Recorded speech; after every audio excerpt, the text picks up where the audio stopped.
February 2025 ಪರಿವರ್ತನಾ ಋತುವಿಗೆ ನಮಸ್ಕಾರ ಹೇಳಿ.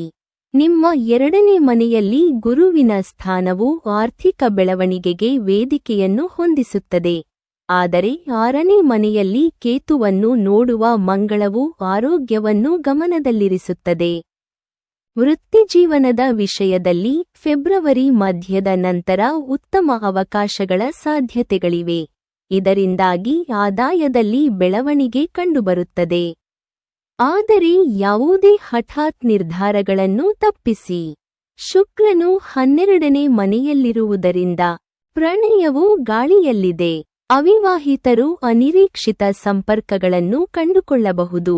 ಆದರೆ ಬದ್ಧತೆಯುಳ್ಳವರು ಆಳವಾದ ನಂಬಿಕೆ ಮತ್ತು ಅನ್ಯೋನ್ಯತೆಯನ್ನು ಅನುಭವಿಸುತ್ತಾರೆ. ಈ ತಿಂಗಳು ನಿಮ್ಮ ನೈಸರ್ಗಿಕ ವಿಶ್ವಾಸವನ್ನು ಚಿಂತನಶೀಲ ತಂತ್ರದೊಂದಿಗೆ ಸಮತೋಲನಗೊಳಿಸಲು ನಕ್ಷತ್ರಗಳು ನಿಮ್ಮನ್ನು ಕೇಳುತ್ತಿವೆ.